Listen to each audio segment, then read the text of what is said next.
What up, what up, what up? Welcome back to another video. Let me get my work shoes on. You guys wanna go to the garage? Today what I'm gonna be doing is these guys are a little annoying. You get two dogs, they said. It'll be fun, they said. Today what I'm gonna be doing is removing these wheels. Because you know guys, you know how I told you guys about before I put the little spacer in here, I was rubbing on the rotor itself, so that's for being impatient, like I said before. So I scratched part of the inner wheel in here, so I get a slight vibration on the steering wheel when I'm driving, which I'm really over it. I've been driving to like Riverside and far, 40-minute drives, an hour drive. So when you're driving and the wheel's like vibrating after over 10 minutes of just slight vibration, it's not horrible, but I'm really over it. So I'm gonna just put the stock wheel back on because that was perfectly fine.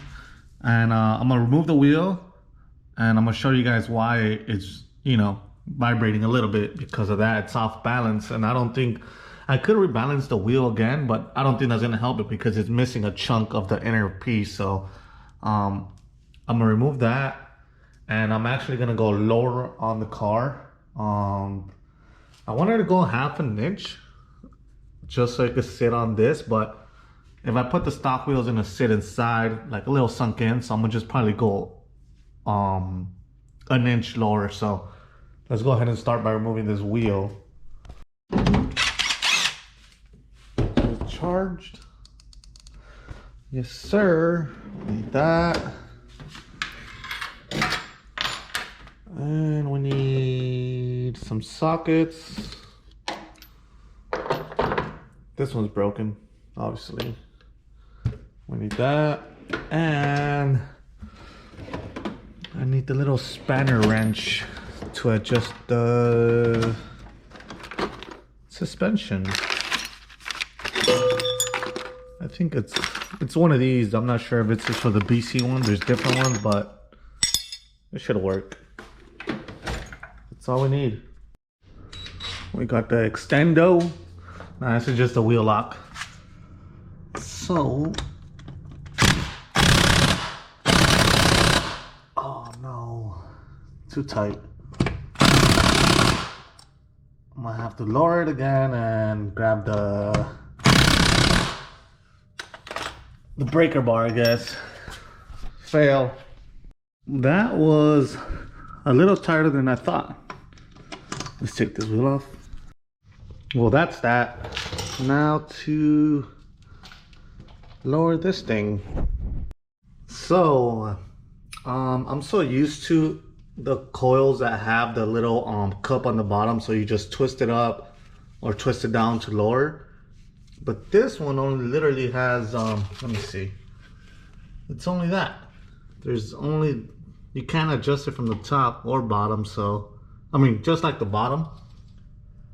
But I don't know if that messes with preload, or is that actually how you lower these, or yeah, lower these, because I don't want to lower it if it's gonna mess with preload. So I'm gonna call BC real quick and see if they can help me out with this, because like I said, the regular ones have a little cup on the bottom and then it'll extend into it, and then the preload will be on top. So a little different on these. So I'm gonna give them a quick call and see what they tell me. Press 7. So I guess they're really busy, so I'm gonna just lower it this way because I don't see no more threads other than this. So this has to be the only way to raise it or lower it.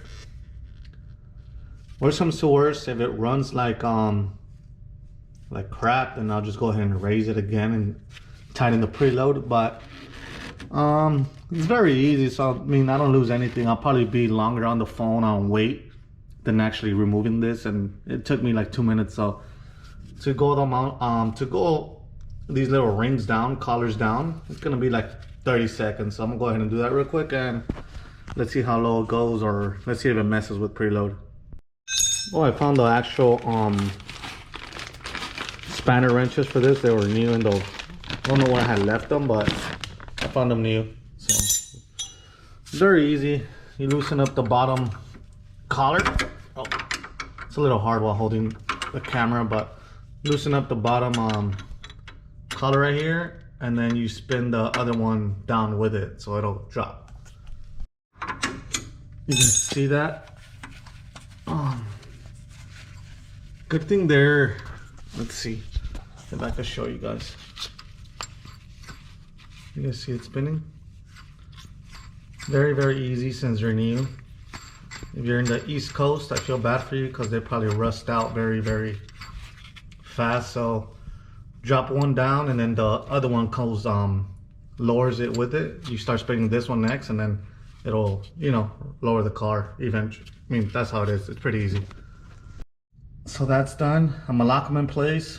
It's not gonna get any lower than that. That's the furthest it goes. So we'll just lock them in place real quick, and then put the wheel and do the other side. It took like 5 minutes, pretty quick. So what I like doing before hitting it, like let's just say with the impact, I like hand tightening it first to make sure the threads go in and they don't cross thread and mess up the stud, which it's common if you just go ahead and not even, let's just say you don't put it in by hand, you most likely will eventually mess up the threads on the stud. So just a little tip, just hand tighten first and then go ahead and do it with a impact if that's what you're gonna do. So I don't want to mess anything up, so yeah. Oh yeah, that dropped it for sure.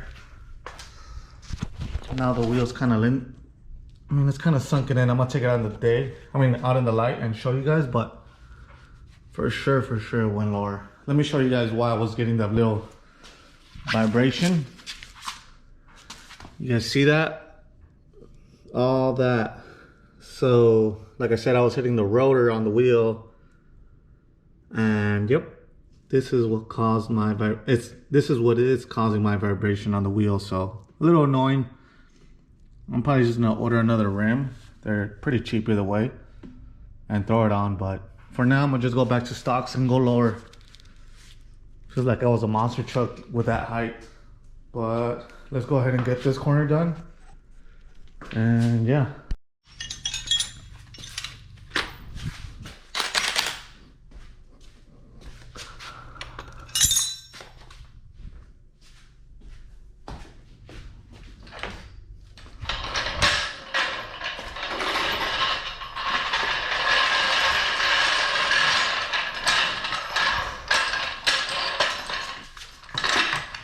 Oh no.